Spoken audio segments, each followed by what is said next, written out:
So Minnesota did finally sign Dalvin Cook to an extension. It is one I really did anticipate. It is worth 5 year. Well, it's a 5 year contract worth $63 million, $28 million in guaranteed money, and with this extension and Kamara's, this actually will make Dalvin Cook the sixth highest paid running back in the league by yearly average, landing at $12.6 million. So that price tag honestly doesn't surprise me because if you remember back when I was trying to project all this stuff, I had him at 13 million, although I did have it at 4 years. So the 12.6 number really doesn't surprise me too much, and I kind of thought it would just be in that kind of range. The guaranteed money does surprise me a little bit given the injury history, and it kind of looked like the market was going down on that aspect of things. And I expected to be probably closer to $23-25 million in that ballpark. He ended up getting 28, so it's not too big of a discrepancy, but it is a little more than I anticipated. And I know there will be some pushback from fans because never pay a running back. Yeah, however, I think this is still the correct move. I found this a very necessary. He's by far the most influential non-quarterback player on this football team.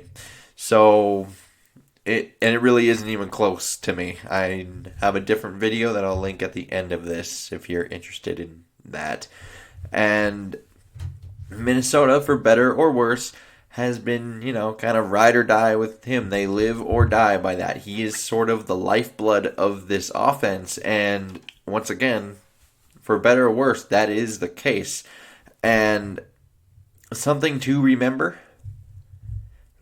there's a few guys in the next 2 or 3 years that are on the team now that probably won't be. And I'm going to go, Cutting Reef is probably the easiest one to even bring up because of the pay cut thing, and I doubt they didn't touch next year's from the looks of it, so that's a chopping block, I think, there. But that will save $11.75 million. Adam Thielen can potentially get cut, saving $8.1 million. Harrison would save $10.25 million. Rudolph, $5.1 million, and Shamar Stephen, $3.75. This is all in next season, in 2021. That's how much those guys would save if they are cut. Now, I do think Thielen and Harrison, probably the most safe by far, and we could even see an extension for Harrison because that's the last year of his deal, and you can probably lower that number. But in general speaking, if Thielen has another injury-plagued year or we see kind of some decline from him, cutting him or trading him and saving $8.1 million is actually an option with Adam Thielen if things don't go well this year. So that is the thing. And I'm just trying to point out, this last offseason, that was the beginning of a youth movement, not the end. And we're going to be, over the next 2 or 3 years here, kind of be going through this. And what Dalvin Cook will do for you is give you some kind of consistent offensive identity and something to rely on when a lot of things around him will probably be changing.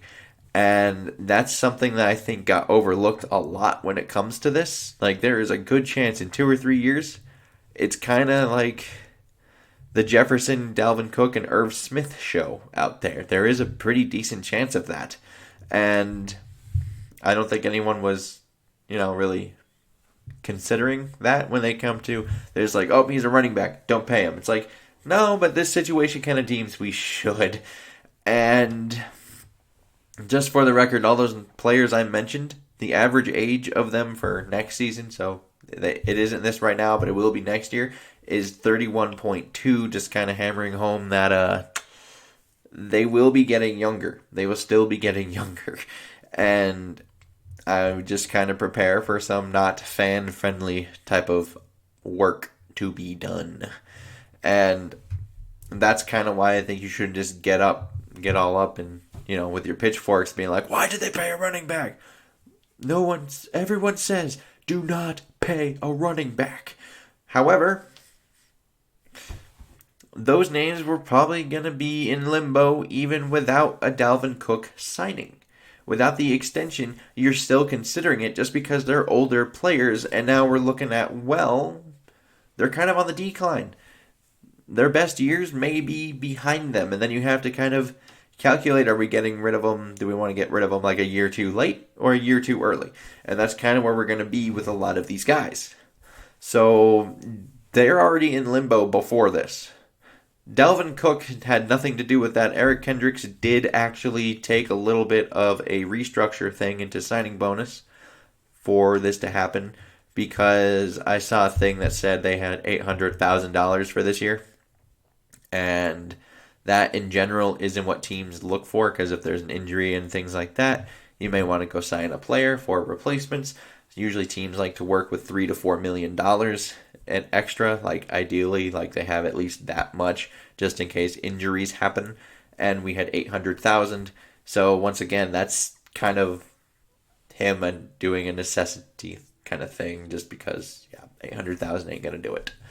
And I'm just thinking there's going to be a lot of big contracts leaving these next couple of years. And there shouldn't be a freak out just because they are all older players.